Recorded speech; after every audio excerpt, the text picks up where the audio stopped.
Good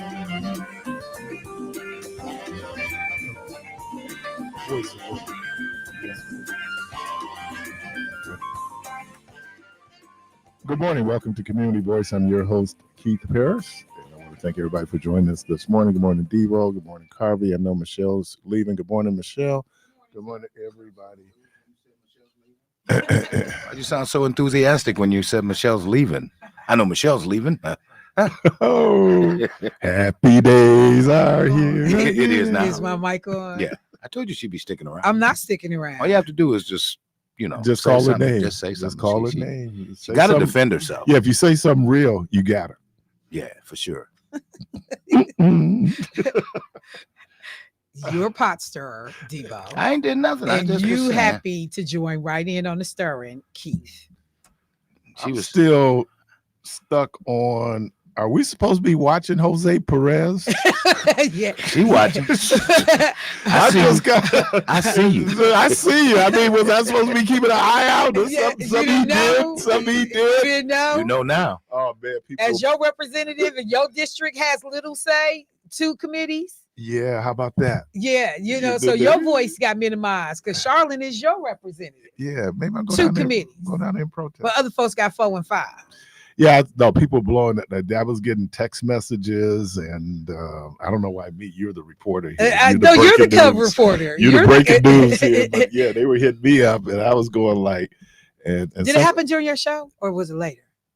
I can't remember. I think it could have been later. I think it was a little bit later. Yeah, when people, because Rhonda sent it to me, and then I saw. Rhonda sent you the committee assignment? Yes, she did. Okay. Why Rhonda's the one that's really doing the work. Rhonda, yeah. She went to the meeting. Totally. That's why I'm doing the work. Yeah, that's why I'm with her. She is so much smarter. That's why you're with her. I married up. I ain't gonna lie. Some of y'all, but no, I married up. You didn't say some of y'all. Some of y'all out there, you don't want to give her the credit. Wow. Some of y'all. Some of y'all out there. I'm just saying. Debo, did you give the credit? Hey, no comment. But I'm going to do like Keith, and I'm going to be safe and say I married up too. Yeah, that's what I was going to say. You right answer. That's always the right answer. Yeah. I didn't downgrade.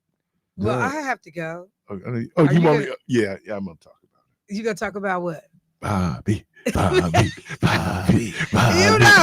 you was the first person I thought about. Wait, but did you hear the fans? They've been chanting this for the last 2 games. Bobby sucks. Bobby. Is that what they were saying? Yeah, they started. The Indiana fans. Indiana fans. Yeah, he was prime. But I'm gonna get back to the Bucks. But how about this? The Knicks are playing in Philly, and it's a home game for the Knicks. They had so many Knicks fans in Philadelphia. Whenever the Knicks scored, it was louder than the 76ers. I mean, it's just down the road. It was easy. But you don't come in. It's like go to Green Bay and see how many Bear fans you will see in the stands. I mean, you're not gonna see it. It ain't gonna happen. It's a different kind of attitude between a football fan and a basketball. Nah, I ain't buying yes, that. it is. Basketball fans will come in your house and act a whole fool. You don't. Well, we saw that. Remember when Chicago was really good, and you go to the Bucks game, and it was like half the. And the tickets was cheaper. Right. And you could see the Brewers, the Cubs, and the Cubbies, and the Twins travel, and the Twins. Yeah, some of those teams come in here. They do travel. Their fans are traveling. So I'm just saying, it's a different thing than going to somebody's house in a football stadium. Yesterday, and shout out to Brother Powell at church. Brother Powell came up to me and he said, "Keith, should we be praying for the Bucks?" And one of the deacons had asked a question in Sunday school. He said, "Do you pray and leave it alone, or do you continue to pray?" Right? You got to answer. You want an answer from God. Mm-hmm. I said, yesterday, and this is even before they played. You're gonna have to pray. You're gonna have to pray. And oh man. So Lillard doesn't play. Giannis doesn't play. Chris Middleton is hurt. And then Bobby Portis gets into an altercation. Let me ask you a question, is that what though, because I'm never always really certain of this. Okay, so he got ejected. Is there potential for suspension, or is it done at that point? It's done. He caught 2 tech. He gonna get a fine. I mean, I know he gets a fine. He'll be back. He'll be back for game 5. Yeah, and you can see where a player talk about game 5. Yeah, he didn't do enough to be like. banished. Yeah, but that's set up your deal. But this dude's been a headache anyway. The little dude, Yeah. he's been a headache. Like They had a snag and sequence fly. Friday night. The Pacers missed 5 shots in this sequence and got every offensive rebound. Yeah, them offensive. Remember that? Oh Killer. man, you knew the game was over then. It was like they had nothing left for overtime. We got to be realistic. The Bucks are the oldest team in the league. And they're hurt. Yeah. It's gonna be hard. It's hard beating these teams And when you're then healthy. you target the people that can contribute, and Bobby let him get in his head. Bobby, you know that's Bobby. I man. mean, Bobby, he Bobby all don't take rough no and stuff. roguish He ain't playing. anyway. He ain't playing like that. No, I like his temper. What I was worried about was Pat Bev, because he the one that just stir it up. He just stir it up. But I don't want to jump off the bandwagon. I think let's just put Thanasis in there and tell him just go in there. Just go. Did he play yesterday? what? Did he get in? He got in. What is Thanasis gonna go in and do? He's guaranteed to get you 6 fouls. I was Oh, gonna yeah. say, what is he? Oh, Right away. It's always an adventure with finesse. Oh yeah. I mean, I ain't getting no points. My favorite moment was it's a blowout game. The game is over. They put him in as cleanup. Under a minute, and usually under 30 seconds, already know what you you're don't try to score. Mhm. He goes in, try to do a dunk, and missed the dunk. You can see the bench over there going like, dude, that's why you don't do it, man. But he oh man, it was tough. And then I kept saying when the game was pretty much out of reach, I guess he's gonna clear the bench, but he'd already cleared the bench because everybody had to 'cause play. He had run like 11 rotations. Yeah. What? I never saw Beauchamp though. He did not play, did he? He could have got in doing cleanup because at that point I had turned it off. I'm a Beauchamp fan. Yeah. I really am. My guy, I think he's going I to be love this dude. Jackson. Yeah, he's the athlete that they need. But you Yeah. can't have these injuries during playoffs. No, it's Jackson. It's tough, man. But So I'm gonna go, but I had to hear your comments. Bobby. He is so. Bobby. He reminds me of Russell Stanford. Like he's just so rough around the edges. Yeah, he thugged Just- out. But he has a commercial reminds me so much of Pootie Tang, where he's doing What? something with the kids. And when I'm looking at him, I'm thinking like when Pootie Tang is with the kids, that's what Bobby looks like with the kids. Look, Bobby came to Milwaukee, embraced Milwaukee. Milwaukee embraced him, Mhm. right? Now, you could probably move anybody on that team, 2 people, maybe Giannis and Bobby. And they could get something for Bobby. But I'm sorry, because I'm still salty about my man Mr. Holiday being moved. Oh, everybody is. Everybody. And now that And this we season's been paying such- for it. Yeah, now We the season's paying been such for a it. disaster. Yeah, we really going like, cause it's like give them a chance. It made sense on paper, but then there was things outside of Damian And Lillard. So how it's long not is Doc Damian gonna Lillard. be here? Shit, they already paying three Three coaches. How long is he gonna be here, man? We get another season next year. I don't know. He came in mid-season. Mm. You don't. Yeah, I think you give him a shot to see what he able to accomplish. My boys went to they're Marquette alum, man, and here they're Marquette alum. They really wearing him out. It's like, man, y'all went to school. Come on, what? That's your boy. He was in a tough situation. Adrian Griffin was in a tough situation. So I don't know. And I think the jinx, and I'm not superstitious, but the jinx was as soon as that trade was made, Charles Barkley goes, "Oh, you can pencil the Bucks in for the NBA Finals." Charles can be jinxy. There's the jinx right there. I can just see that little dark cloud coming. Like, Yeah. there's the jinx. And then look at him. And we had injuries. Oh man, you're right. It is. They are the oldest team in the league. Yeah, I mean that's all they've been talking about. Now, what's going to happen? Because I can hate on them. What's And what going to they say, happen with don't know how to Indiana? slow the game down so that they can play at they tempo. You trying to play a young man's game. Right, and they run. But I do believe that Boston's just going to take it all. Boston's the team to beat. Yeah, I mean, so I don't see anybody coming out the nothing West that can else beat and Boston. nobody else is going to beat Who could beat Boston in a 7-game series. It's You not know gonna who could happen. take them though? Who? I think the Knicks. The Knicks. I don't know. That boy Brown and Tatum, man, when their game is on. Yeah, but Brunson, he dropped 46 They'll today. give him a run, but they won't beat him in a 7-game Those are Bernard series. King numbers, boy. I mean, that and the dude to be that little. And it reminds me of what they used to say about Lenny Wilkins. Lenny Wilkins was a lefty. They said everybody in the gym know he going left, but can't Couldn't nobody stop stop it. him. And this dude, he was just killing him. Yeah, so Bucks fans kind of quiet today. Not really. I mean, we No. knew going I mean, they into think this they game. still got life though. They do have life. They got life, so they They just ain't got no more wins. They ain't got no. I I don't. They might be able to pull it out tomorrow night. Don't even go in under, with that kind of hanging over your head. It's not gonna happen. What? Yeah, them guys. Listen, I'm like Charles. Like Charles was saying, if they got the killer instinct, they'll end that. That's costing Milwaukee a whole lot of money. Yeah, They'll want to go deep in end the that. playoffs, man, and getting. This is second year in a row Because they got knocked out in the first round. Listen, Potentially. when the Bucks took them to double overtime, this Oh, I'm previous with you. game, No. I'm sorry. I'm with you. But when the Bucks went into double overtime, that's when I thought they could win. After that, they're done. Yeah, they you just don't have, and that bench they gave It's up a not lot. deep enough. They gave up a lot to get Damian Lillard in terms of what they were able to do. The bench who you can't sign. Mhm. So now you have $5 million players. I think Bobby is like 14, but look, there's a reason why they're getting paid $5 million, getting paid $7 million, and Giannis is getting paid $48 million. Mhm. Probably I think it's a 50 something now. Those dudes come in, but you can't expect that bench to carry. I'm sorry. And then in the WNBA, $70,000. I gotta go. That's crazy. They're making more Your money. number one ranked player, Right.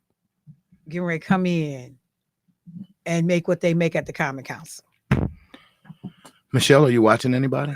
Got your eye on anybody? in terms of. I don't know. You Just in said- general, you should we said- be looking out for you anybody? said, I see you. Yeah, just if we just see him, should Anybody we say something? that- Anybody? you got a name You want for to it? make certain that they know that you see them. I do. What's the name?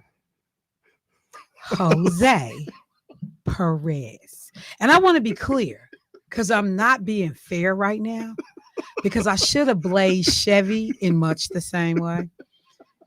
And I did try to raise these, I just did. But, this is the second time now that this has happened. And Black folks end up with the short end of the stick. So Not all black people. So I wanted to ask you this, though, And poor Michelle. Mark, he I got caught because that's his cousin. I get it that that we're not going to bring up committee familial appointments ties. Give a certain amount of power, if you will, and you get to vote on. Wait, say it things. again because Keith was No. distracting me. Oh, he was over there snickering. Yes, with his foolishness on his show. Butley.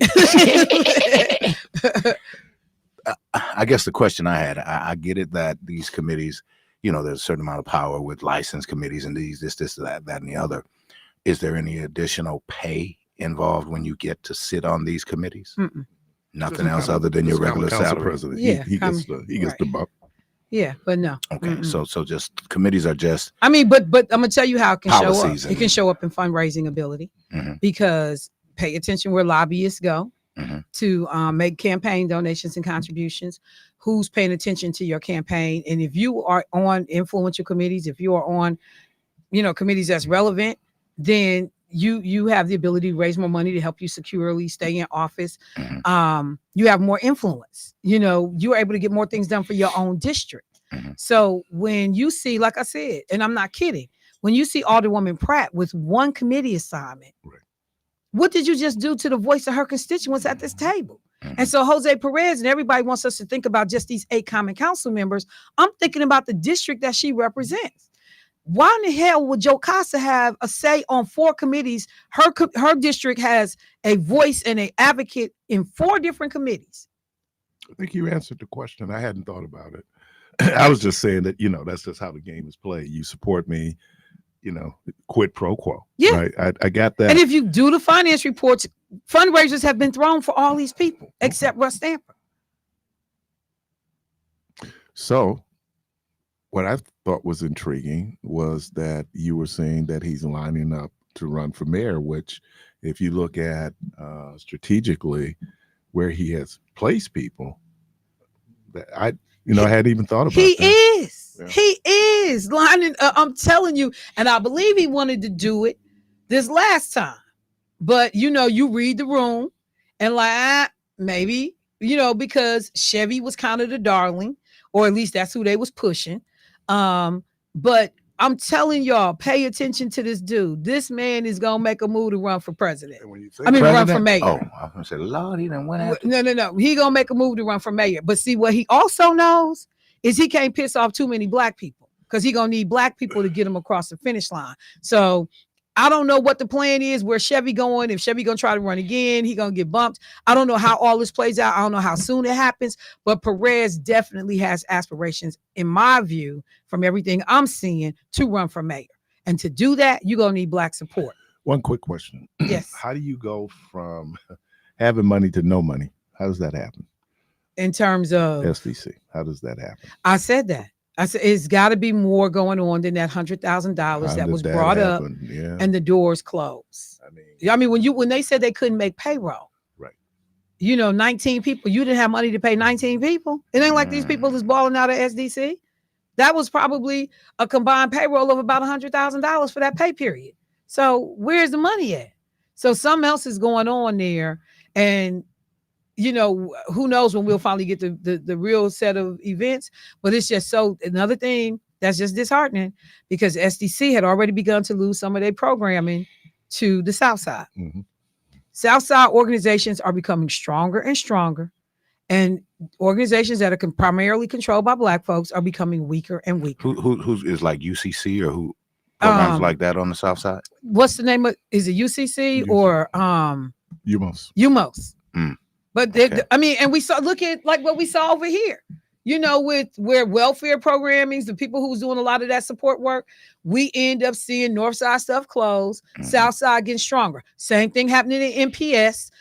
In education, South Side schools are stronger, North Side schools are weaker, and then our people so damn silly, we run and ship our kids to the South Side instead of making the schools in our own district function and work and accountable. Oh, I'm just gonna go drop my kid at Reagan. But Reagan was one of the only schools that didn't have busing, because we don't want you busing your kids over here. So if your kid go to Reagan, you got to drive them there every day. We consistently see this happening in a city where black people are a significant number. But the way Southside gets resources, you wouldn't know. But our property assessments go through the roof. Y'all have a great show. She dropped the mic. Told you she'd be here. Yeah, Told she you dropped around the for mic. a little while, Okay. Well, hopefully you'll be over there covering the protests with me today. You got your press pass? No, she got her cell phone. That's what she does. She gets the cell phone. She goes live. She goes live. Power to the people. Bear God, my sister. You're listening to Community Voice. 414-444-5250. 414-444-5250. We're going to take a break and we'll be right back.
with your host, Keith Parris.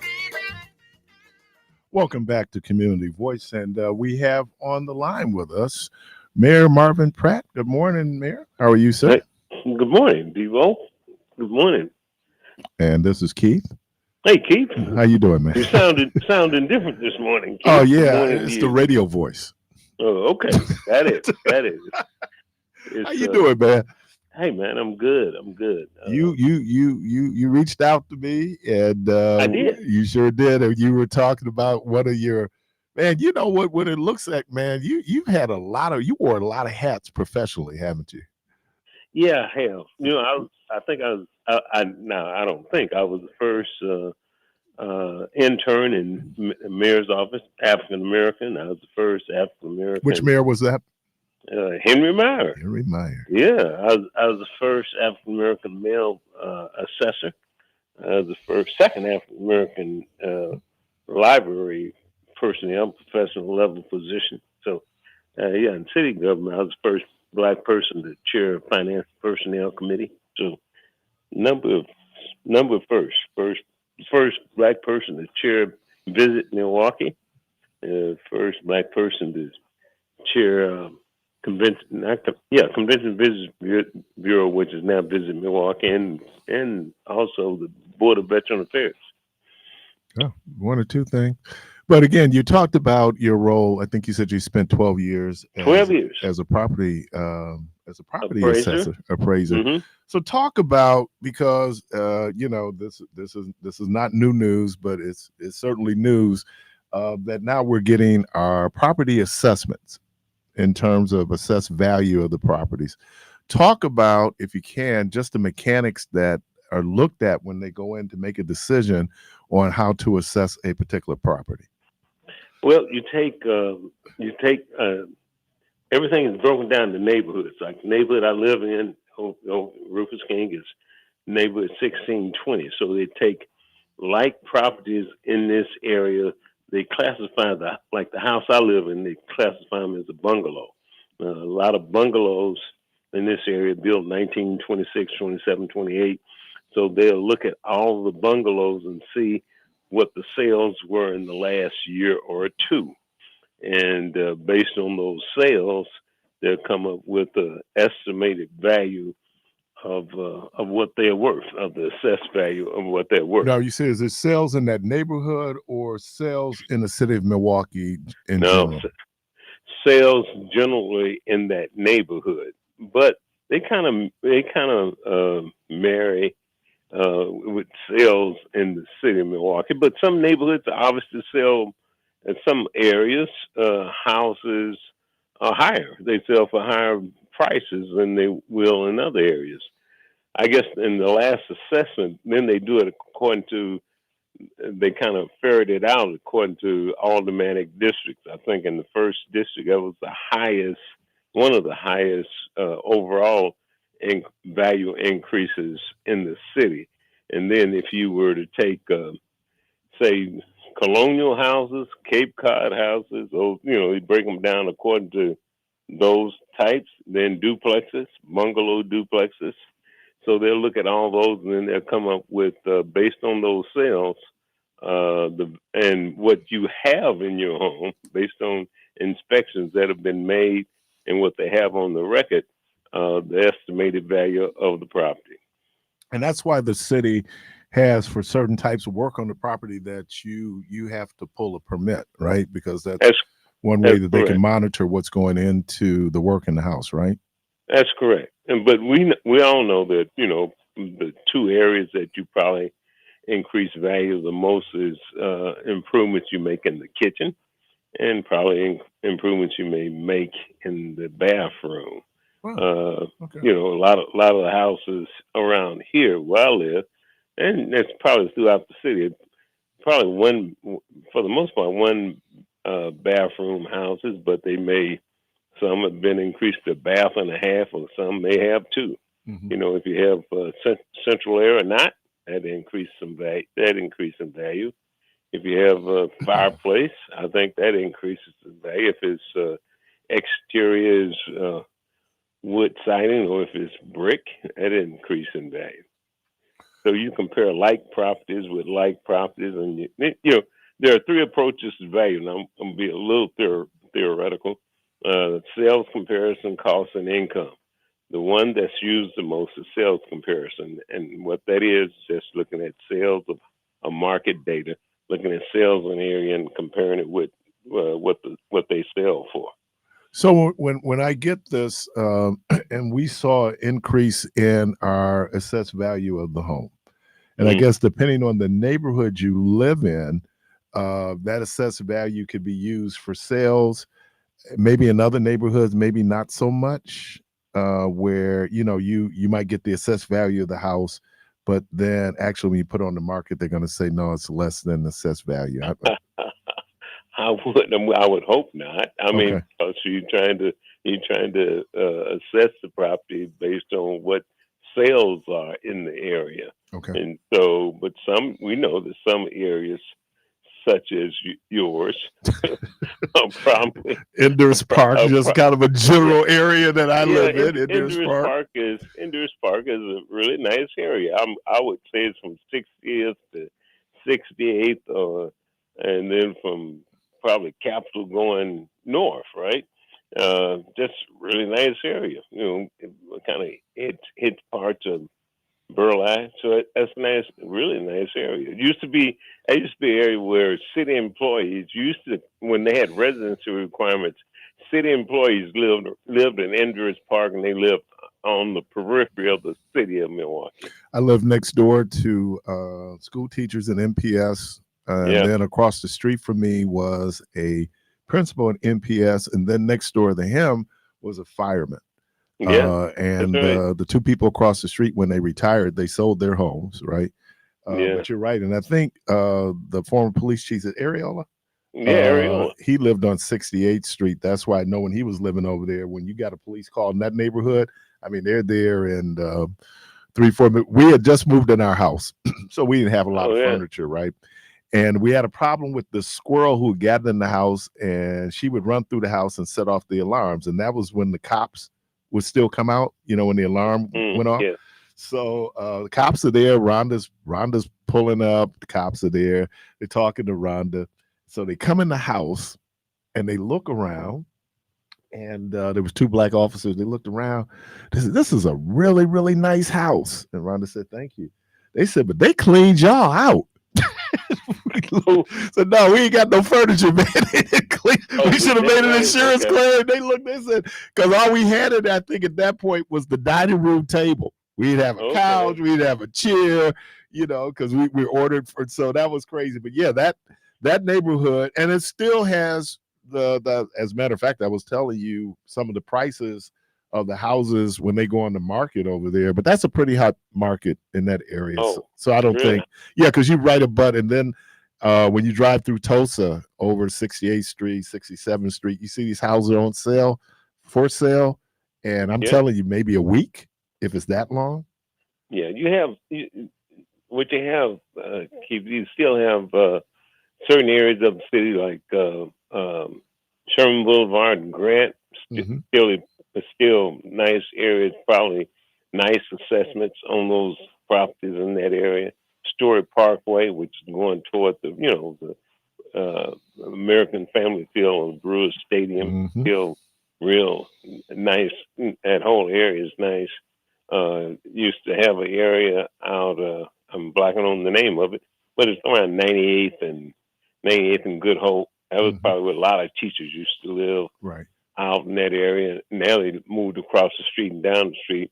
But what has decimated, I think, my opinion, is somewhat the city of Milwaukee, and so far as property values is, the lessening of the elimination of a residency requirement. But you still have a high-end property. East Side's not going to lose its value. Right. But even when I heard that, even then, though, if that person's living in that house, they're going to get probably based on that neighborhood, the value of that house. So the person moving into that house, there's still, because you're going to sell a house, we're still getting property taxes for the house. Now, I don't know if that's being overly simplistic. We say where they spend the money here, with the primary way of you spending money in the city is real estate. So I can understand, but those properties are going to turn over, and somebody who obviously can afford that property is going to buy that property. So then that's still stabilized housing, I think. Yeah, I think the people who get probably hurt the most, and I know a number of people may be listening to the program, may know as much or more about it than I do, is that these national companies who are buying these houses and the people who are suffering the most are probably the renters, Right. based on the companies jacking up the rents that they charge. Okay, and that's who's really getting hurt these days. So when we hear this, and automatically we assume that automatically just because my assessed value is going up, then I'm looking at a property tax increase, right? That is generally what happens.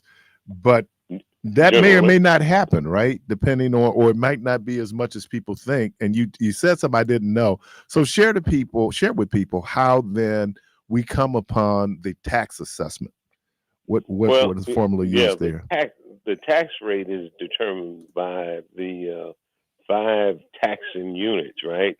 The city of Milwaukee, Milwaukee Public Schools, the county, I'd say the MPS, MATC, and the Sewage District. So the city collect taxes for all 5 of those units. And then they set a tax rate. The rate is set after all the budget is in. Now, if you're increasing assessments, you may have, your rate may be lower. I made a call this morning to find out what exactly the 2% sales tax, how that will impact the tax rate coming up. In other words, will they include that money that they will collect, that the city will collect for the sales tax on lowering the tax rate? I would think so. But after the tax rate is set, it's time the estimated value of your property. So depending on how much your property increased in value and what the tax rate is, the tax rate is, I don't think it's going to increase or decrease a lot. It's going to stay relatively the same, but rest assured it's going to, we're going to pay higher taxes if everything else stays the same and your assessment go up. Explain to folks how I'd heard this in terms of when it comes to the city putting together their budget, the tax levy that the city would do in terms of their budget cannot exceed 2% of new construction. Is that the formula? No, that's very good. Now I haven't checked that lately. What I do know is that the city's budget is, if I'm not mistaken, is $1.75 billion, and so you tax, or you want to collect that kind of money. You do it time tax rate times assessment. You were saying, and I'd heard this, and heard this is really happening in the automatic district that you're in, where you have national companies who come in, buy a property, and you said that then by them buying those properties, I'm more concerned about an absentee landlord, but you said it also raises either the assessment levels in those neighborhoods when they come in and buy. Yeah, each property, you're supposed to evaluate it based on it being an arm's length transaction. So are those companies paying more or less for those properties? I guess the argument may be they may be paying more than what those properties may be worth. I don't necessarily think so. I think they probably look for more distress sales and more people who may be behind in their taxes, and that they are the ones who are taking more of an advantage of sure sales, of people who are losing their properties based on foreclosure or based on not being able to pay their taxes. And so once they get them, though, the concern that reaches us as homeowners and as people who live in those neighborhoods is that they may not care. about who rents their properties or who their tenants are, as long as they're paying that $1,200 to $1,500 a month they pay. And what they'll do is they'll just because just the wear and tear, and you're talking usually in a neighborhood where there are a lot of children, and then you have sometimes families, not just a family, but family. So the wear and tear on the house, and if you're not putting any regular maintenance, hold on a minute there, Mayor. Shout out to Brother Nate Luck and the good folks over there at the New Pitts Funeral Home, just as they drive by. But so what happens then they just walk away, right? Once that property is in such disrepair, they just walk away, let the city take it. But they've already pretty much pimped it for a whole lot of rent. Yeah, a lot of them do. And the other thing, I had a brief conversation last week with someone that was saying it's either 28%, 27% of African American folks in the city of Milwaukee, only that number percentage own their homes. Mm-hmm. So we really have to increase home ownership rates. And and everybody knows, all the folks who listen to this program know that every day or every other day or at least once a week you get some kind of query from somebody who say we'll buy your house. Mm-hmm. This is how much we think it's worth. We'll buy it. And so that's the other big business coming from companies. And 60 Minutes did something on this from national companies that may be headquartered in California, they're some of the largest landlords in the country. And the problem is that we suspect, and most of it's probably right, they don't particularly care about a neighborhood for necessarily as it is that they are reaping a profit. So is it and we we have a tendency to conflate things. So in your judgment, just because, is it a good thing or a bad thing when our property assessment goes up? I know it's a bad thing when our property taxes go up, but what about our property assessment or assessed value of our properties go up? Is that necessarily a bad thing? Or in other words, do you brag or complain? Okay. In other words, my assessment went up about $80,000. And when I thought about it, I was saying, well, can I get this amount of money for my property, this house? And I said, probably so. So while I'm not bragging about it, it's more of a complaint still, because I can somewhat figure up what $80,000 is going to mean, and what it means at the end of this year is going to be either $1,500 more dollars, $2,000 more dollars in property tax that I'm going to pay. That's what it's going to mean. So you want it to be fair. You try to get a handle on what certain properties in your neighborhood sell for. So what I did is that I called the assessor's office, 414-286-3651. I talked to the assessor or the appraiser assigned to my area. I said, can you send me a list of the sales that have gone forth the last year in this area? And I looked at them, and so it's like, I may argue $20,000, maybe I argue $30,000, but it's hard for me to make a real strong argument for a great reduction, because but I'm on the high end. That's the only thing I know. I'm on the high end of it. So you're pleased that it goes up if you're thinking about selling, right? Mm-hmm. If you're thinking about selling, but if you're saying, well, I'm going to be here for the next 3 to 5 years, 7 years, 10 years, you just want it to be fair. And quite honestly, being truthful, you probably want it to be lower. Mm-hmm. Yeah, you want it to be lower. So we want it to be lower. Is like Trump, right? when he That's was right. trying to get that's use his property as exactly right. collateral, That's he exactly inflates right. their value. And then when That's it right. comes to the tax rate, then he That's right. deflates the value, right? That's right. Yeah, That's but right. they caught up with him, so it's Yeah. all good. When you say what's my net worth, then I'm going to use my house as part of my net worth. Right, So I'm worth X number of more dollars. right. Yeah.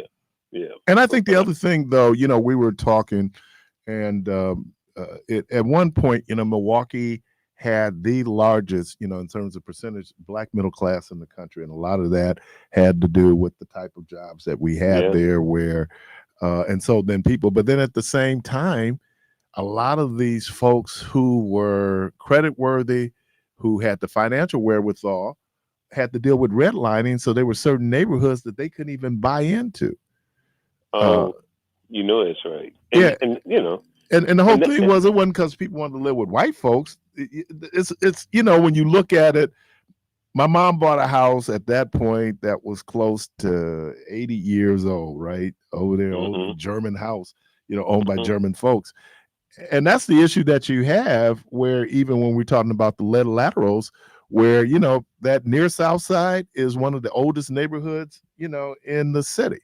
In terms of the housing, when you go down and you look at a lot of that housing. So 100 years, a house that's 100 years old, ooh, yeah, that you see it around that area over there around Valete, where the Department of Health and Human Services is, that area there. A lot of older houses. Now, they've either burned down or raised a lot of those houses in that neighborhood, but it was some of the oldest housing stock in the city. Yeah, those were. But Keith, the fact of the matter is that most of the housing here in Rufus King was they were built in 1926, 27, 28. Mm-hmm. A lot of it. But a lot of them are brick, right? Yeah. A number of them are brick. Yeah, I would say a lot of brick. Then they have the Cape Cod houses. They were built in 51s. I kind of looked at that. And then the colonial houses in the 50s. But you have a lot of coming up on 100-year-old houses around here. But I'm going to say overall, people in the neighborhood overall have taken good care of the houses. Well, that's an investment. Your real estate, and here's property that appreciates. And and then what happens is, it's easy to get a car. They're gonna stick you up on the interest rate based on your credit, but it's easy to get a car. I mean, and they snatch a car. Like a house, though, they make that very difficult. Oh, difficult. And there's a reason for that. I remember, I don't know what your closing, our closing, we were there for an hour just signing papers. I mean, there's a whole lot when we tie into that property and be able to make that investment in property. But I think we also, I don't know how do you, and then against the NPS, what is NPS turning out in terms of the jobs that people can get, put themselves in a situation where they can buy a house. I know people come in and part of the, the community housing folks and tell a person, what you paying in rent, you could pay less if you had a mortgage. But the problem is getting a mortgage. Yeah, that's exactly right. And they're still running through hoops because we bought another one or two other houses and one in the last 2-3 years, and the changes we had to go through to buy this house was unbelievable. Mm-hmm. It was like, oh no, we're good credit. We're good credit people, in other words, and they still running through a lot of changes. So a lot of these financial institutions still suffer from, what they used to suffer from, the whole, some racism. Let me be point blank. Some. Don't let me try to skip around. You qualify that some racism. Yeah. Okay. Yeah. Now, I think people have till May 15th if they want to challenge. Third Monday in May. Always third Monday in May, which is May 20th. May 20th. All right. Yeah, third Monday in May. Yeah, third Monday in May, which is May 20th. And if you want to find out just what your assessment is, you can go online, Milwaukee.gov assessor's office, and you can get a form. You can print out a form, and you can file an objection to your assessor by getting the form online, or you can call the assessor's office at 414-286-3651. Kind of remember that from the 12 years I was there. Appreciate you. Mayormarvin Pratt, thank you, sir. Okay, thank you. Appreciate you. All right. You're listening to Community Voice. We're going to take a break, and we'll be right back.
Looking for reliable electric and plumbing services? Look no further than Mr. Harris Electric Plumbing, Heating, and Cooling, LLC. With over 50 years of trusted service, you can count on us for all your commercial and residential needs. From keeping you cool in the summer to cozy in the winter, we've got you covered. And here's the best part. Seniors enjoy a 5% discount on furnace and central air installations. With Mr. Harris Electric Plumbing, Heating, and Cooling, you won't sweat the details. Call today at 414-702-5598. That's 414-702-5598.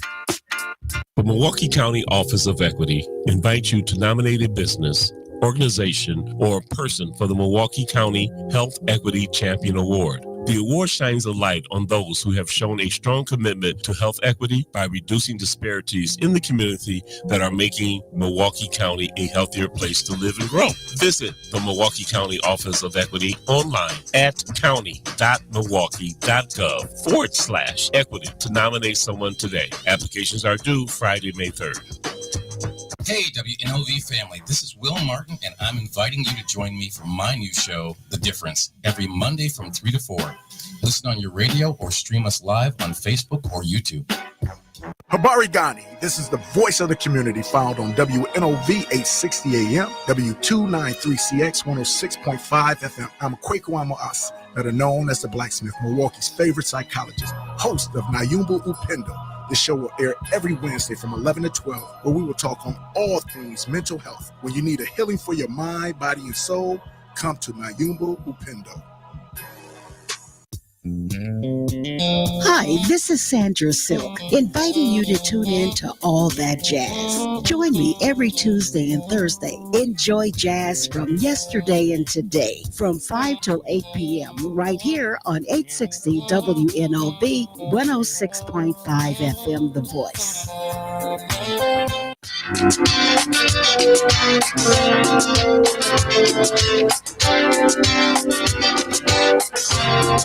WNOV 860 and W293CX 106.5 Milwaukee.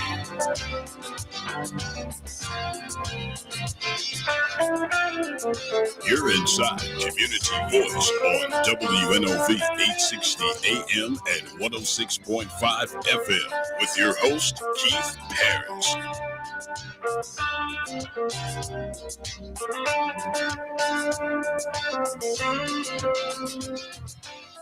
Welcome back to Community Voice, and we are a proud supporter of the Juneteenth Day activities, including the parade. And I ain't going to talk about the parade today. So we have two folks here. We're going to talk about one of the things you all are doing this year. Well, introduce yourselves to our listening audience just so folks know who we're talking about. I'll start off. My name is Quinn Taylor. I work for the Office of Community Wellness and Safety, formerly known as Office of Violence Prevention. I serve as a Community Violence Prevention Program Coordinator. I also lead our Promise Keepers, a group of grassroots individuals. They come with learned experiences. They're trusted messengers. The areas of the community that they work in, they're able to build relationships and collaborations with community-based organizations in that area to really help and strengthen families, deal with a lot of the situations that they're dealing with. My guy here, Jamar. I don't even know if I want to follow you. Jamar Wills, Boys and Girls Club of Greater Milwaukee, Director of Community Relations. So I don't know if we had it last year. This year, there is a specific area for young people called the Teen Zone. Yes, sir. What does that look like, or what is that going to encompass? The goal is to engage young people 13 to 18, 19 years old and provide them a space in the celebration, and structure it, make them feel as much a part of the celebration as possible. This year we have some very intriguing aspects that we want to introduce and adapt for Juneteenth and the Teen Zone. Well, what are some of those things you want to do this year? Well, this year for Teen Zone, we really wanted to incorporate the thoughts and ideas of teens themselves. When talking and engaging with a lot of the youth that we deal with, one of the things we found out is a lot of them really didn't even understand the significance of Juneteenth. So first and foremost, we really wanted to get out into schools, into communities prior to Juneteenth, and just share the importance of it, why we come together, why this day should be a day of celebration, and to use that synergy that's created to build for fights to come. But some of the things and the innovative ways that we're hoping to create a more inclusive environment for Juneteenth is by using influencers, using local artists, really using them to help translate the message and the meaning of Juneteenth to an audience that respects them and listens to them. How you want to follow up?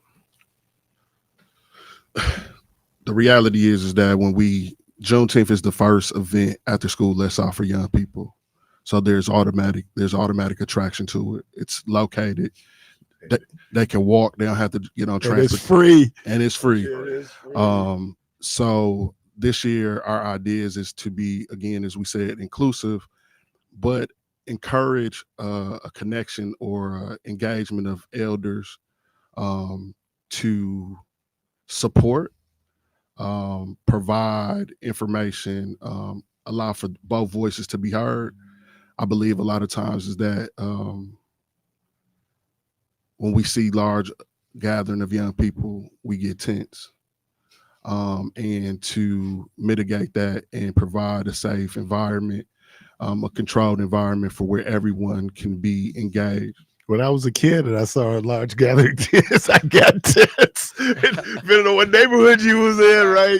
But I wanted to ask you this because it when you were talking, it made me think about just a general conversation. How connected are we to our young people? And then do we always appreciate that they're a part of the community too? It seems like they're this little carve out standalone group of people, right? Well, historically, every movement in our community is engaged youth. Somehow down the line, we've lost that. Our community has become very divisive and separated to the point of where, again, it's us against them. So finding a way to mitigate that is one thing. We have to be more intentional in engaging them because it sounds cliche, but the children are our future. But we don't see that because what we see. I'll speak to the fact of what COVID did for us as a community, right? We saw young people alienated. Schools were shut down, youth serving organizations, the world was shut down. What they did was created their own culture. What they created, we don't like. They figured it out for themselves, and we have to accept it, and not to accept it to be like this is okay. But again, young people have always created the pulse in our culture. Every movement has been influenced by young people. No, and just to piggyback a little bit off of Jamar, this year Juneteenth, we really want to encourage that intergenerational relationship. We, with some of the events that we have, it's encouraged for the aunties and uncles to come out and engage and participate with the teens. Let them know we still got it also. We'll have a cans tournament. We want to play double dutch. But go back to some of that rich culture that we grew up on. And you will have medical personnel there. Definitely. Yes, sir. Like the dudes up here trying to get out here and run with the young kids up here at Rose Park, they do a little tournament. Dude, don't do it. Don't do it. You ain't in shape. It's going to kill you. I'm even willing to play. I got 5 fouls. You going to use all 5 of them? Somebody would say put Finances in. He said, well, he's good for 6 fouls. He go foul. He gonna get it a foul. But and I never thought about this because I'm so ashamed of myself to be so old school about this, where kids should be seen and not heard. Right. But I was watching this documentary on AIDS, and when they were really doing the ACT UP and they were doing the protest, they said something. I think our young people were saying that. They said, we want to be seen. Mm-hmm. We want to be heard. Mm-hmm. Right. And then when we are seen, we're looking at young people like the pariahs. I'll get phone calls where people talk about, well, we need to do this with young people, where most of the crime is being committed by grown ass people, not kids. Yep. And then at the same time, so I think that this is good in terms of, but I think we need to see our kids, man. I don't know how good a job we're doing this, maybe in the world we live in.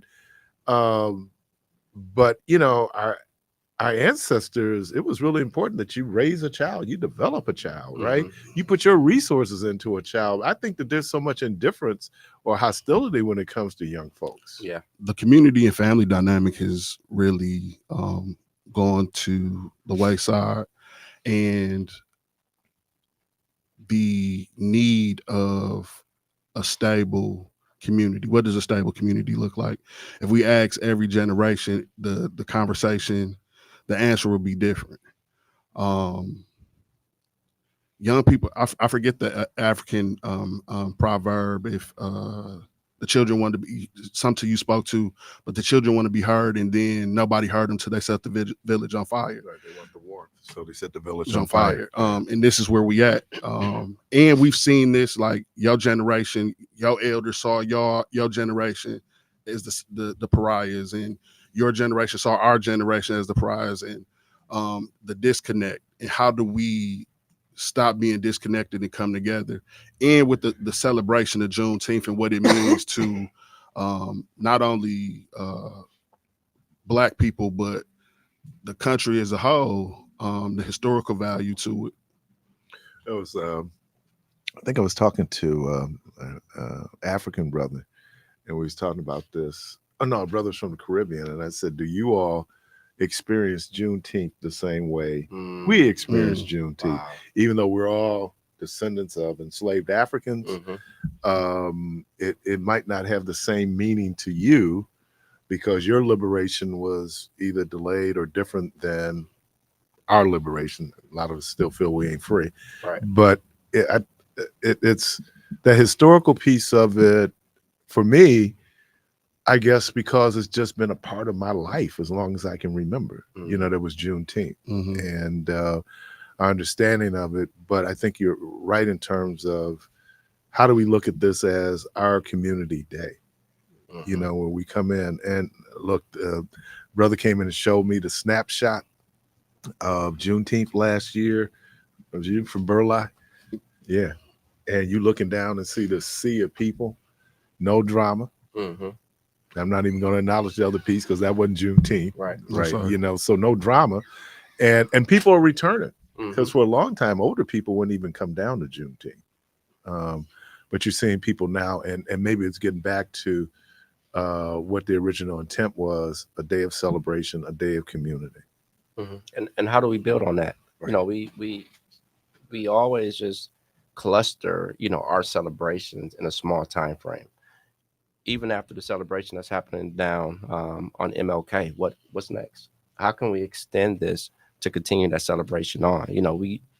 When the 4th of July, Independence Day comes up, that celebration is coming up months in advance, because when you walk into stores, you see the red, white, and blue. You see the brats on sale, fireworks, and how can we build this up to really be something to where we can celebrate, be excited about, but then also to build on that energy.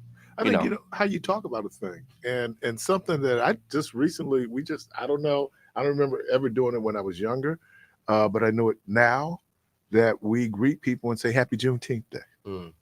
I don't. That seems to be a recent occurrence for me, be able to do it, but I think now it shows a connection. That we have by acknowledging it is a national holiday now. So, but we, Happy Juneteenth Day. And I think that's part of the embrace. And then young people going, why are they saying Happy Juneteenth? It must be because, we say Merry Christmas. They understood the importance of Christmas. Right. Yes, sir. Right. And so be able to do that, I think it comes from all of us for that moment where we're able to come Happy Juneteenth. Happy Juneteenth. Yeah. I mean, had you noticed that? I mean, in terms of it, like when they made it a national holiday, it became sensationalized. Okay. But then it takes corporate America to tell us what our messaging is. And the tricky thing that we're going to do this year is, we asking for a day of peace.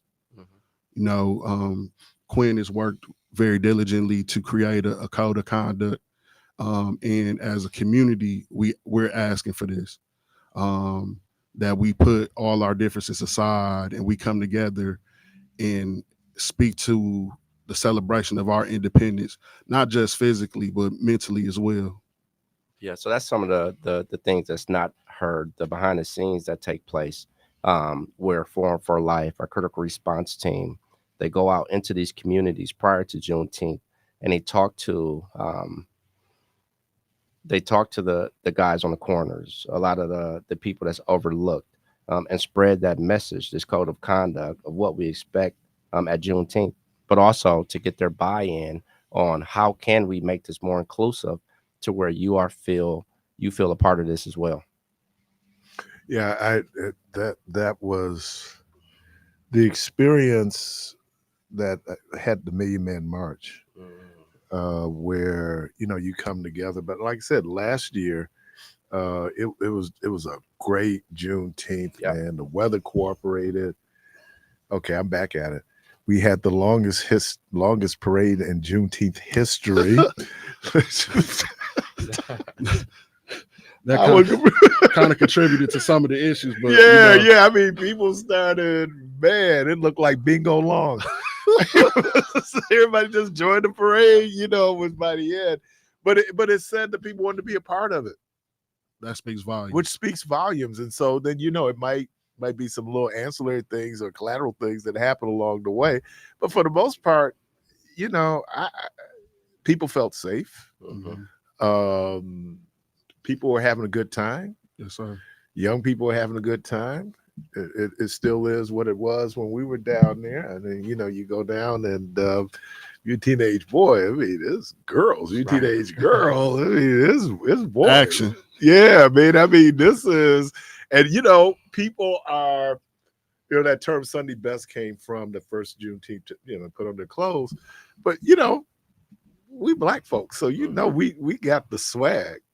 I just sit there. I just people watch. I just love to see some of the outfits. Some real imagination went into creating that particular outfit that the person went on. But there's a certain self-pride that people are expressing when we're out and or see people in the African garb, to see the reenactors. They're Civil War reenactors. So it's and then of course the food. Right. Oh wow.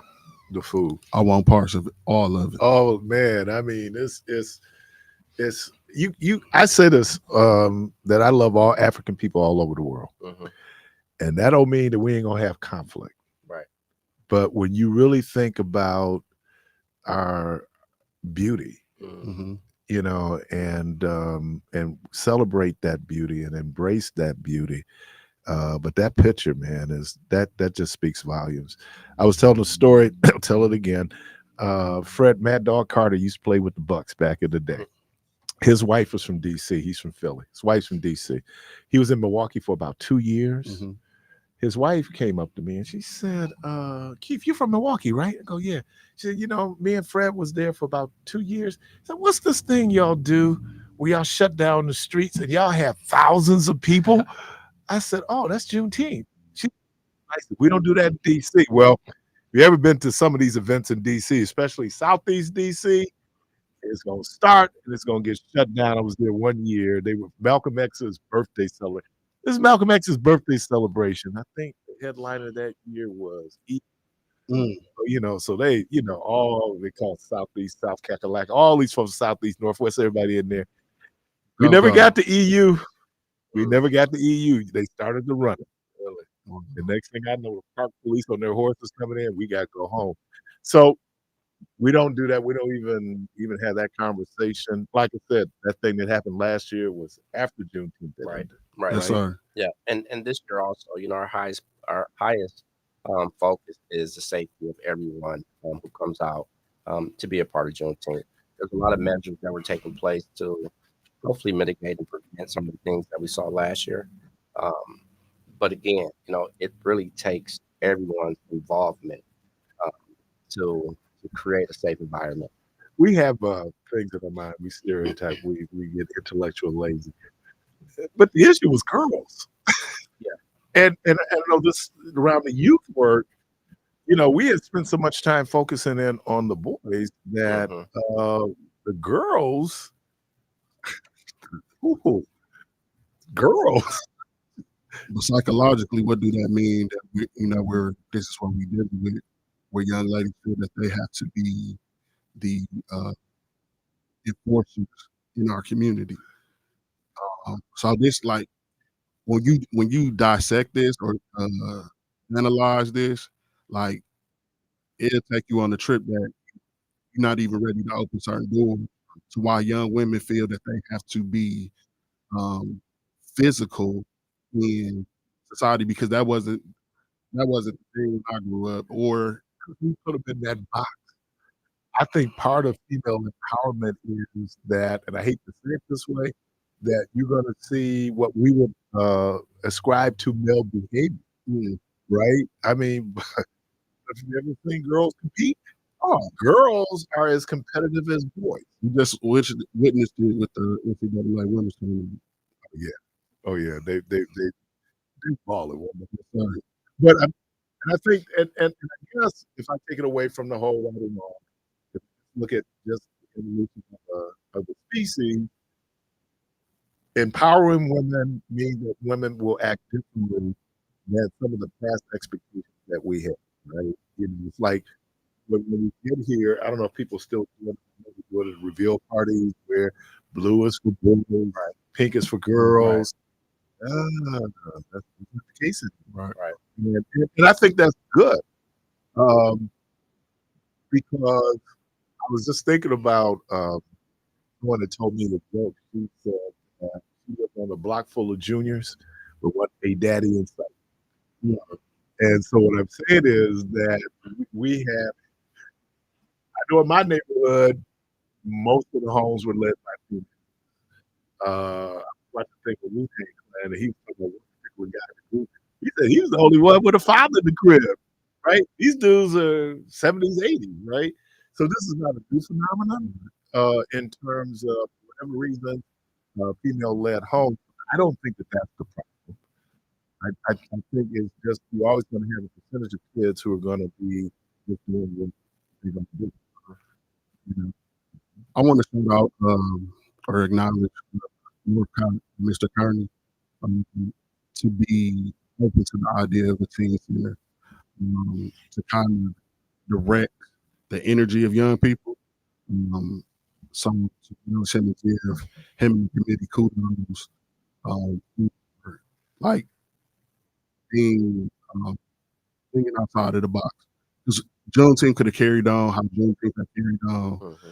without the inclusion of the teens, and we have to acknowledge their vision, forward thinking.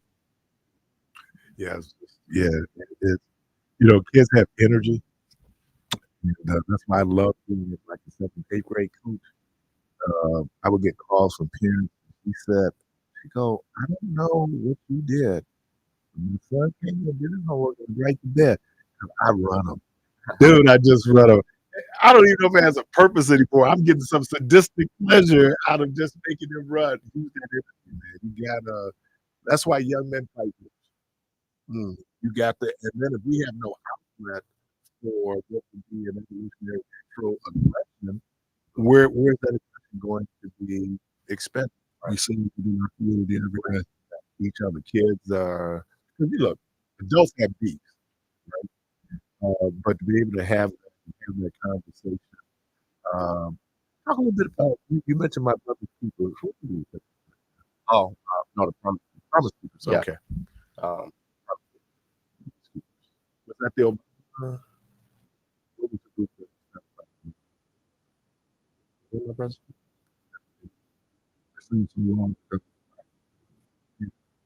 because I just was trying to read. He was in town. Who was the other group? Out of Louis. Man, the group of fathers. Yeah, no, they were mentors together. I think it was Rumble, Young Man Rumble, which was Louisville. Okay, so what's going on? Explain what the problem is. Well, this is initiative started by our director, Shanti Howard. So we got 4 different promise zones in the city of Milwaukee: Old North Milwaukee, Washington High School, Washington Park promise zone, Old North Milwaukee promise zone, North Division, and Harambe promise zone, and the South Side. So these areas are the areas that has the highest amount of gun violence and the most so we got grassroots organizations, individuals with relationship in the community to help residents navigate the system. The mission of the Office of Community Wellness and Safety is to build community that strengthen youth, families, and neighborhoods to reduce violence. Our Promise Keepers work within those neighborhoods, partner with community-based organizations, faith-based organizations, find the resources that really get the information out to the community so they can benefit from them.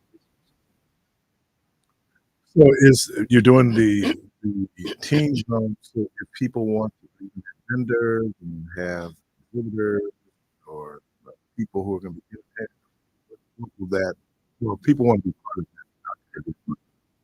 If people want to be a part of Juneteenth in general or the teen zone, go to www.juneteenthmilwaukee.com, the website. We're in need of volunteers. We would love for people to be involved and active. It's open right now to coordinate around the teen zone.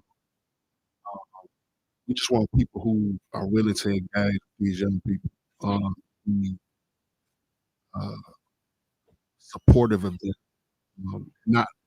I don't want to use the word, but we have to gravitate to these young people like never before. We gonna see madness. Yeah,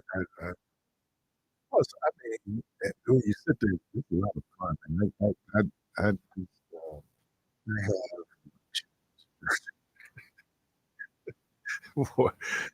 I recognize it because I was on that wavelength. I mean, when you're a kid, go to some wavelength, and we expect them to act like why is he doing that, dude? He's 8. You expect him to act 28. No, I do need to check behavior. So when he is 28, yes, sir. He's still on the brink. But no, I mean, I think to be able to hear that, to appreciate the noise, to understand the energy, you need an outlet, because if I don't get a positive outlet, you find a negative out. Right. And now we're dealing with the reciprocal kind of effects of that. We have so many amazing youth in our community. The music industry, the dance culture, Milwaukee is leading that across the Midwest and even further. So we really have to find, ways on how we can uplift our youth. Stop waving our finger at them all the time, but uplift them and encourage them with the positive things that they're doing. But I do, we said we want to be heard. I was watching the Cosby Show today, and Theo had did something. And so Theo, when his father asked him why he did it, Theo went into the whole, he just laid it out. And Theo looked at him. He said, that is the dumbest thing. Because he had laid it out. I mean, he was just like, oh, man, he's being creative. And he's going like, it is my responsibility to say to you, though, dude, I know how you're feeling. That dog is going on. But I understand, look, there's this thing called wisdom. Wisdom is gained through experience. In spite of what I'm telling you, you're going to have to run into the wall to find out that the wall is not going to move. Right? So some people, others, I'm one of them, oh, I guess the wall don't move. I was told that it didn't move, but I need that, in fact, it didn't move. Man, really appreciating you guys taking a few minutes to talk about the team. Again, if people want to sign up, just about give them the number. Please go to Juneteenth, MilwaukeeSpelledOut.com. Looking for faith-based fraternity sororities. Anybody who's really all hands on deck to make this year's Juneteenth 53rd year celebration as there is, and build upon this, not just for Juneteenth, but for Milwaukee. All right, appreciate you, Quinn. Thank you. Appreciate you, bro. Thank you. Brother Lewis, thank you. Thank you. Good Lord.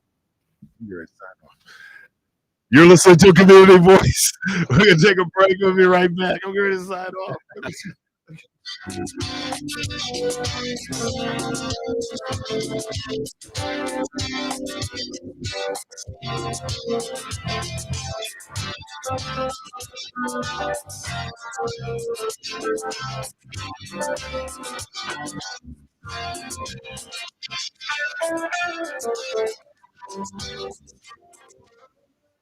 Milwaukee. This is Michelle Bryant, your host of Say Something Real. When President Joe Biden wanted to talk to Milwaukee voters, he called WNOV. And welcome President Biden to Milwaukee and to WNOV. How you doing today, sir? I'm doing well. I had a great event downtown, and I'm at the headquarters now, and we're feeling really good. We have a lot of volunteers going out here in Wisconsin, out of Milwaukee in particular. So we are ready to roll in Wisconsin. And I tell you what, God love you. Wisconsin, you need it all. For up-to-date election information, keep it locked on WNOV 860 AM 106.5 Milwaukee's Rachel Farmer, the Community Program Manager at the African American Roundtable in Milwaukee, also known as Art with 2 A's. Listen, I'm organizing on Milwaukee's Northwest Side on behalf of Art. And our latest venture is the Northwest Side Asset Map that I want you to make sure you check out. We work with research and evaluation. Northwest Side residents collect over 150 gems for the map, including the use and more. 34% of those gems are service providers. 18% were educational institutions, 16% were transportation services. Asset Banking is a great way to strengthen our communities and create a vibrant, well-functioning Milwaukee and Wisconsin. So make sure you check out the website visit AART.org and bookmark the map to use it the next time you need a resource right in Milwaukee's Northwest Side. Carter's Creations, when quality and service matters for any occasion. Sometimes you just want to send a floral arrangement for a get well, anniversary, birthday, or I messed up, or just because. Carter's Creations at 1727 West Hampton Avenue is the place you need to call. So call them today at 414-265-1727 or visit them online at carterscreations.com. Carter's Creations has been in business for over 30 years. Therefore, you know they know what they're doing. They also specialize in funerals as well. So when you need that special floral arrangement, think of Carter's Creations, when quality and service matters.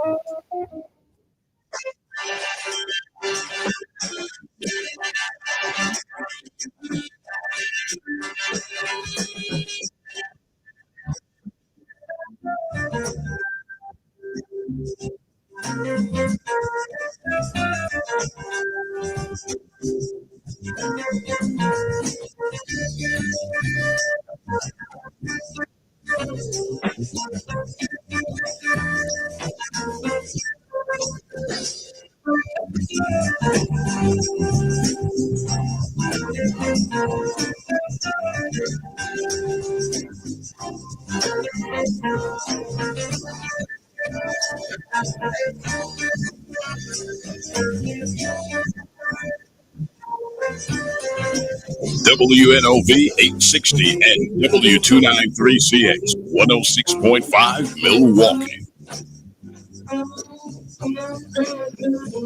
You're inside Community Voice on WNOV 860 AM and 106.5 FM with your host, Keith Parris.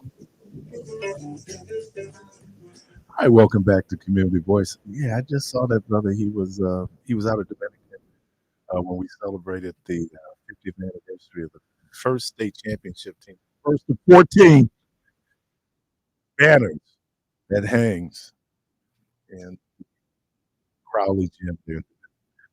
We have a call. Caller, welcome to the program. Good morning. Good morning, Mr. Parris. What's happening, man?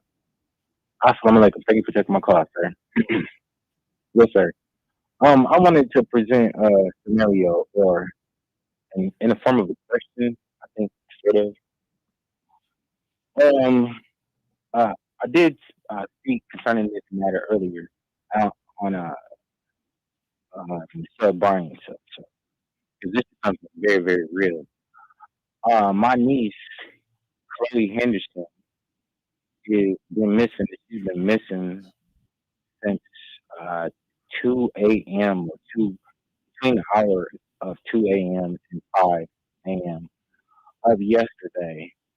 Her mom was on television, and when our family and the media attempted to interact with the other person missing loved one, they were all like, told to go away. I was met with hostility. But here's the part of it that's the question. Do you think that it is possible, let me say that one 12-year-old can convince another that is not even 12 years old, that has never been outside of a particular environment, has pretty much been sheltered? Do you think that it's possible that one to make the other or leave the other to go with them for whatever reason? And I ask that because there's information that I possess concerning this matter, and this is why I'm asking that, because I'm going to say something, and it doesn't matter if people get offended, because I know what is going on. So I've been told what is at the root of it, because if there's information that exists on a digital device that shows what is the reason as to why my niece is not where she should be. And this other person. Let me do this. I'm gonna answer very general. Yes, there's a possibility. Two, I would suggest very strongly that you not share that information over the air. I think you need to get it into the hands of the authorities and let them handle it, because it's going to turn into something other. I think the concern right now should be these two young ladies returning safely home. So if you could do that for me, I understand your frustration, but I don't. Let's kind of not deal with it that way. All right. Let me say this. Let me say one more thing.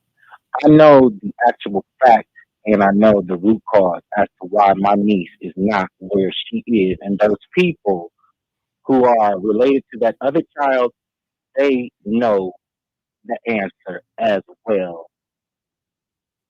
All right. Appreciate you, man. 414-444-5250, 414-444-5250. It's a difficult situation. We just really pray that both these young ladies are safe. But you asked a very general question, could a peer pressure, yes, you can influence other kids to do things independent of what's going on. So that's why they want to have that discussion when we talk about a whole lot of things, because I'm sure it's prepared and there's probably a lot going on there. So let's pray and hope that that this will be resolved as positively as possible in terms of a very difficult situation. It's very heartbreaking to hear the young lady's mom, and for her to just express her raw emotions as a mother would. That's heartbreaking. So we have a call. Caller, welcome to the program. Good morning. Good morning. Greetings. How you doing? Good. A couple things, I guess. Definitely, the last caller definitely will that his family member and other family members of missing children are on and that we use it as a public service awareness to really put love on our children and reinforce in them the importance of what's out here and not sheltering them or what have you, but letting them know what's out here in these streets if they're going to be out in the street. You're not going to be hovering over them or what have you, but all those children are found. But going backwards, as yesterday, powerful yesterday, on the African World Festival, I think it's definitely good that they continue to do more things, programming for young people. Juneteenth, excuse me. Thank you for correcting me, Juneteenth. That they do programming for young people. I mean, one of the things that seems like the myth that needs to be in there, you touched on it, is where young people, young adults in particular, want to do things that's risky, which, like you said, is it it's youth. It's youth. Yeah, it's youth. And so we have to figure out in creative ways to have things that appear to be risky, but end up not really being that risky that they do. I've always made interest to the committees, and over the years, I've participated in Juneteenth. When I look at other festivals and being a vendor for years, most of my adult life, in fact, as an artist, I was looking at how other festivals do things with young people, have skateboard parks in the street and dodgeballs, big wheel races, and how they have things where you have this thing that seems it's for children. Wait. A big wheel race? Yeah, Center Street Day. That's gonna be all day. You know how long it takes you to move a big wheel, man? What I'm saying is they've taken sections of the block at these festivals and have big wheel races, and these are adults, mostly college age individuals. Right. So I'm saying you got something that a big wheel definitely relates to a small child, but they also have it for young adults and adults. Dodgeball, another thing where you can beat your chest. I'm bad. I'm smooth. I've seen that. Which a lot of that stuff is not even played in the schools anymore. They don't play dodgeball anymore.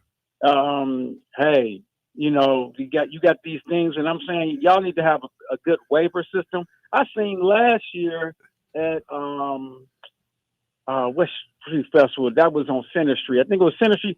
They had mini bike racing. They just took an empty lot and just had barricades, and you take out the motorized mini bikes and it was racing. They didn't have no tires. They didn't have no barricades. And I'm saying, how is this? You know what I'm saying? Why do we get these restrictions on our people and they can just drive motorized vehicles on a vacant lot? They made them a little track with just the barricades where, with the wood and just the metal they didn't have any tires or anything that if a mini bike got away from somebody, they would be in Center Street. But I'm saying these are how other people are able to do things for their constituents, and those are the same type of things we would like to do. And more importantly, and they made a call, but I'm saying specifically, we need more mature adults at the festivals. I know some people's like, I'm not going down there, then stay at home, then we don't need you. But we need the people that will engage with young people when we see something to actually engage. Hey, that's not what we're trying to do, or whatever that's just one example. You have to figure out what example to engage in young people, because one of the things young people are learning or do in general is they only do things they believe they can get away with. And I've said this over and over again. If there's 20 children in front of me, 20 children in back of me, 20 children to the left or right, I don't care if the 25th person is a police officer.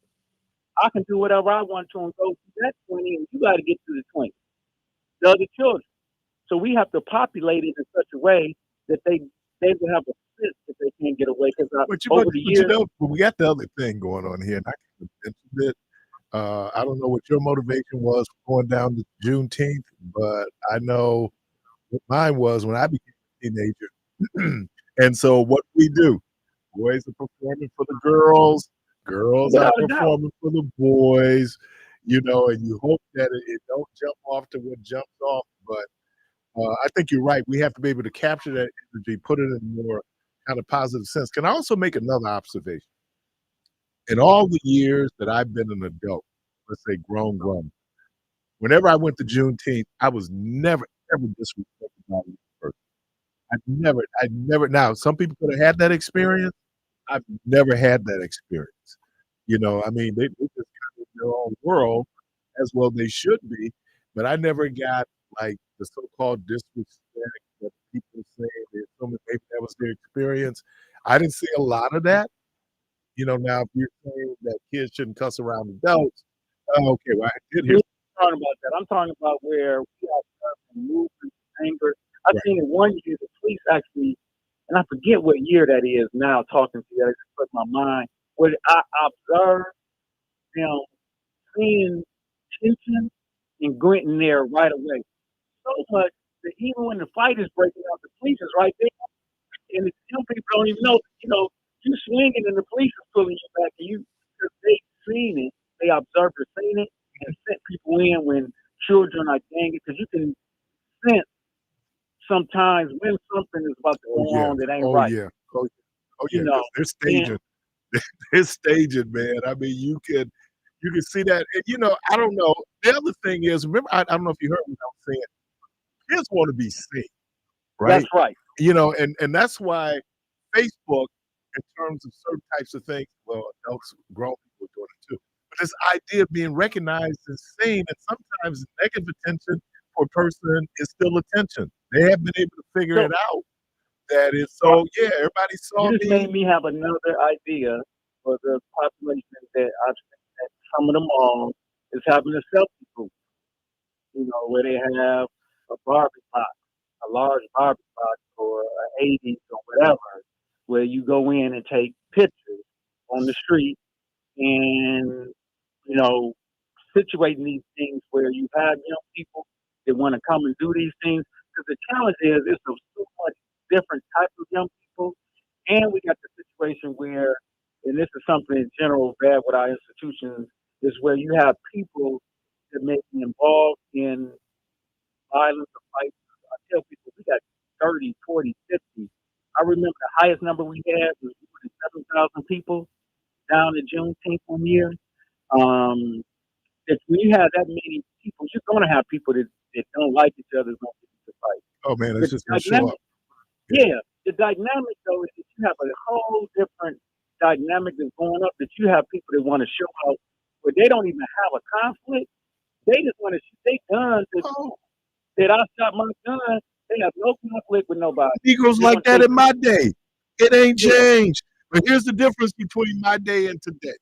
The kids got more firepower than we had, right? So we talking about, oh man, you had to throw because you didn't have a gun. Because if you had a gun and you losing the fight, guess what you going for? I'm going to equalize this bad thing. That was the difference, because when I was coming along as a teenager, We was talking about the revolution. So it wasn't no black people having guns, right? Now we get the guns, obviously the drugs of the 80s, the 90s. And so there are more guns in this country than people. And so now people are going into situations where they're better armed, certainly, than we were walking into a situation. So I know that there's some ideas. I know it's a lot, but I'm just saying Great ideas. I'm geeked on that big wheel contest. Neutralize what goes on because they're less likely to do things. It's like, yo, what's up? One of the things I do is say, what's up, bro? What's up, bro? You know, I communicate and I find different years is diminished when I go places and people don't respond. So if you just want to say, how do I even engage? It's Juneteenth, you know, to bring conflict. If you see something that don't seem right, hey, how you doing, brothers? How you doing? You know, happy Juneteenth, or you can say happy Juneteenth to them. You know, just to break up whatever energy going on, something positive. So speaking of some positive, the other piece that you had was up there on there, and I guess I cannot combine it with how y'all started. You know, most black mayors that in cities where you get a new black mayor, it just, if you look at the data, you look at the history, something happens where they mess up. And when they're not the people's champions, they out of it. The people's champion, you have situations, extreme times like Mayor Bear, you could be, you know, on drugs and people still want you because you did things that people considered was for the people. And so we really have to look at this when we're looking at those positions is how the president of the Common Council automatically, and Pratt knows that himself, Mayor Pratt, is that you automatically become the acting mayor when there's some conflict with the mayor. And history shows that there's going to be some conflict with a black mayor that was ran mainly by white power. Don't do something. Just don't mess up. I think our mayor, though, and this is not a dig. This is a 35,000 foot observation. I don't think that the Cavalier Johnson campaign was one of these things where, you know, it's a populist campaign. There's some people out there who really, I thought, led populist movements. Lena Taylor would be one of those where, you know, it's real populist. But again, you know, folks who study this kind of stuff understood that Cavalier Johnson is, and I think this is how you govern. Maybe people disagree with me, but you govern from the middle. That's effective government, right? Because there are so many different people converging. There's 15 different automatic districts with their own unique concerns, their own unique qualities, and those folks are all down there competing for resources. So if you're the mayor, you know, and again, I think we operate city council weekly here. That's our structure here in Milwaukee. No, that's not. Actually, that's not. Oh yeah, it is, because the veto power that the Common Council has, it really kind of views the mayor. Veto power means nothing. The city employees run the city. The city departments are picked by the mayor. It's too many times that I watch hearings and committees. They say, well, the people want this. There's all the way on these committees. Every year we actually put these reports. It's been plenty times that I don't care what veto power you have. The Common Council have asked for documents, evidence that they need themselves and the community, and those departments do not bring it. That's directly related to the mayor. Also, no, but hold on, that's not what I'm saying. That's not what I'm saying, because now you're talking about internal government operations. I'm saying the very structure of how we set this up, because you got to remember, for a long time was a socialist city. Right? That's correct. Socialist dominated politics. So it was always that the people's chamber would have more power than the mayor. Now when you get into how things like how we dealing with bureaucracy, that's internal government operations. I've been a government guy all my life. I understand how that works, but I'm saying in terms of that veto power is important. That legislative I'm not saying it's not important. I'm saying what runs the city and gets stuff done is the people in those departments to provide the services, and those people are commanded by the mayor. So you can do whatever you want with your veto power. As an example I'm giving, is Common Council by law have asked departments to give up reports that have never been given up. giving up facts that have never been given up. So what good? I understand that that's a powerful position, but in reality, what good is it if no matter what you can't get the information out of the department? Who would be have to the mayor who personally picks who wants to run that. Also, since Northwest, if you look at the history, aldermen used to be little mayors of their automatic district. Northwest slowly has been pushing, and the council has been proven measures with the departments need to make the decision. It used to be the aldermen make the decision in their automatic district.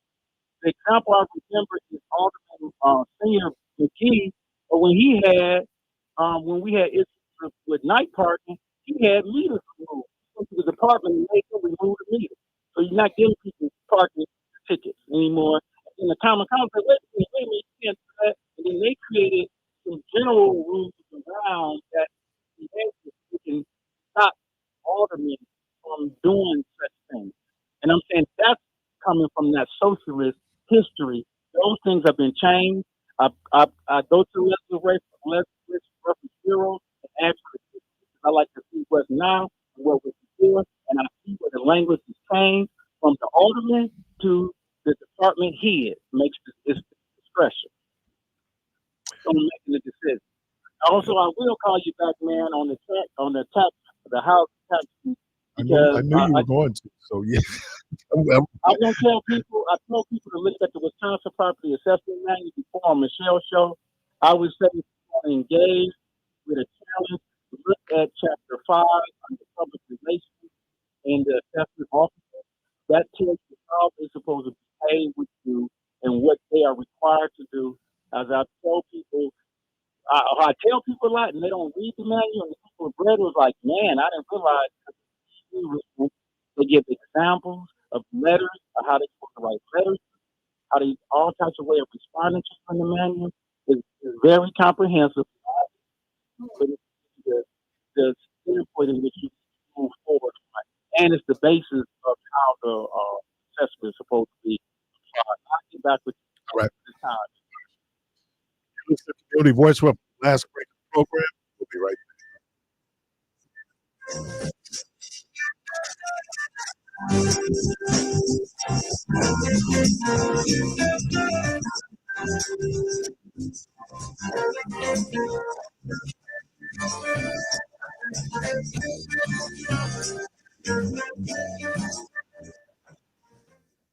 In Ready, Wisconsin, the Black Child Development Institute is expanding its village statewide.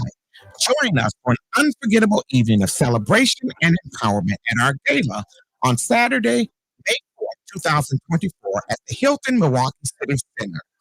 Tickets are available for $150 per person and sponsorships are available. Adorn yourself in formal African attire as we celebrate this momentous occasion in the growth of our village. For more information and to purchase tickets, call 414-236-5641 or visit bcdi-wisconsin.org. That is 414-236-5641 or bcdi-wisconsin.org. Don't miss out on this unforgettable event. Together, let's build a brighter future for Wisconsin's children. Craving some soulful flavor that'll make your taste buds sing? Look no further than a Taste of Soul MKE. Conveniently located at 4706 West Fond du Lac Avenue. Join us every Wednesday for watering basket specials featuring favorites like ribeye steak sandwiches, tender beef or turkey burgers, soul wings, and more. Indulge in our menu options, including grilled shrimp and salmon, premium ribeyes, and perfectly baked or barbecue chicken. Wait, soulful feasting doesn't stop there. Sundays are for soul classics like meatloaf, baked and smothered chicken, juicy pork chops, and a great delicious sides. Don't miss out on the sensation of a Taste of Soul MKE. Visit us today at 4706 West Fond du Lac Avenue and experience the soulful goodness for yourself. For more information, please call 414-810-1101. That's 414-810-1101. Hello, I'm Vanessa, co-chair of the Juneteenth vendors. I am Frank, co-chair of the Juneteenth volunteers. Juneteenth is fastly approaching and space is always limited. So if you have an interest in being a vendor, you need to sign up today. Juneteenth not be successful unless we have volunteers. We need volunteers for a multitude of different areas. So companies, corporations, organizations, Divine Nine, families, please sign up to be volunteers today. So call Northcott Neighborhood House today at 414-372-3770. Vendors and volunteers call today at 414-372-3770. Thank you. Hi, my name is Tamika Vukovic, co-executive director of Wisconsin Voices. Please join Wisconsin Voices every Monday, Tuesday, and Friday. We will be focusing on community partnerships, voter education, and long-term collective impact for all Wisconsinites. WNOV 860 and W293CX 106.5 Milwaukee. Listen, everybody. Listen up good now. Listen, everybody. Listen up good now.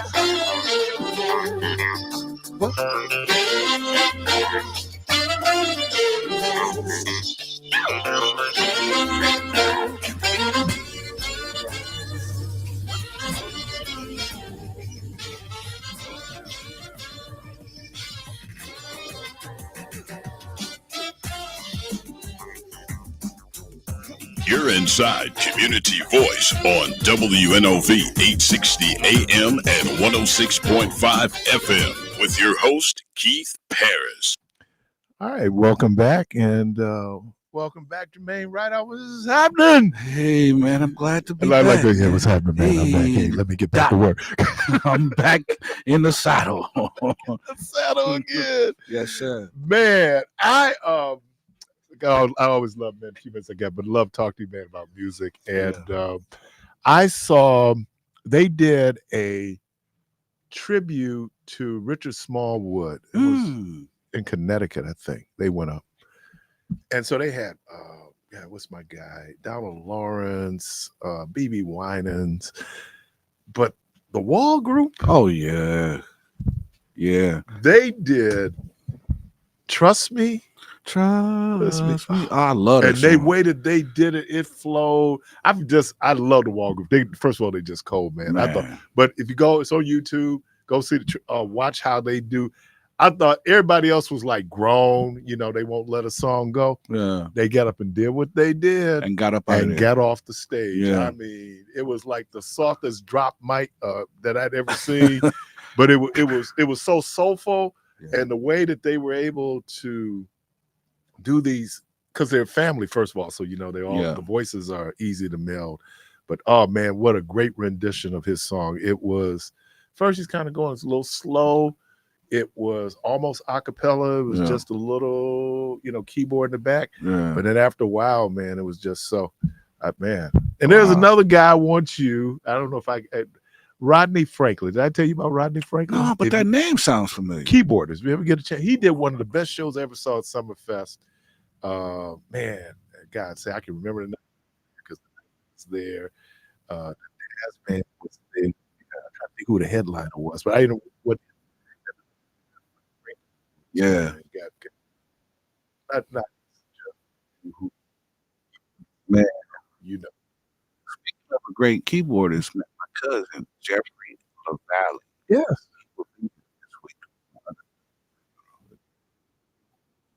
Right out. I know you related to LaValle. Yeah. So let me ask a question. Kid just got drafted number one by the Titans from Oak Creek. Yeah. J.C. Lathan. Is He's that from Jerome here. Lathan's grandson? Yeah, I believe so. Yeah. Yeah. Man, when I saw, because his son is Jerome. Yeah. And I was going like, is that? Because Jerome was married to Faye, right? I believe so. Faye LaValle. Yeah, because they are also related to the Jews. J-U-D-E-S? Yeah. NPS. Yeah. Barbara. Yeah. What was her name? Oh my God, what was her name? Grady. Yeah. Grady. Everybody would be Grady's cheer, man. Yeah. First of all, Grady smells so good. The way she turned your head. Oh man. They be lining up, man. That's what it's still at here. Man, I didn't know it was a small world. Yeah. I just saw was it the 75th. He did a 75th birthday party for Richard Smallwood, and I think that Jeffrey did a tape. Yeah. Yeah, he did a tape. But then he was the first music folk out, you know. He's out of Floyd's church up in it's amazing how people from Pentecostal churches have Baptist churches. Yeah. But he's a genius, man. Oh my God. Yeah, man. Oh my God. Yeah. We turned out, we just had some great musicians here. You Yeah. know, choirs was kept. Yeah. There's some folks here who, you know, you were talking about Devontae, Mm-hmm. Shirley Barty. Well, speaking of Shirley, I saw Shirley Wednesday at rehearsal. So I'm getting ready to rehearse. When she was, when we were all young, she just wanted to be Twinkie. Everybody talking about Twinkie. Yeah. Everybody talking. And I just saw Impact was showing the Clark sisters. Yeah. Actually, it was very interesting about that particular movie was that the woman who played the Clark sisters were all singers. Yeah. And they talked about it. Yeah. Because what Kiera plays her mom. Yeah. She plays her. Yeah. But I'm a big Janu. I was her friend. Sister girl. Yeah. Man, Jermaine, good, man. Good, Yes, good sir. having you back, man. Yes, So sir. let me go through my list of people to thank. Let me thank Miss Michelle Bryant. Let me thank Mayormarvin Pratt. Let me thank Mr. Quinn Taylor. Let me thank Mr. Will.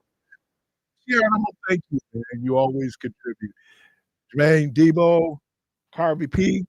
Look like Carvey might be headlining down there at Juneteenth. Hey, the good Lord will the creek don't rise. Hope to talk to everybody tomorrow. As always, go from this place in peace.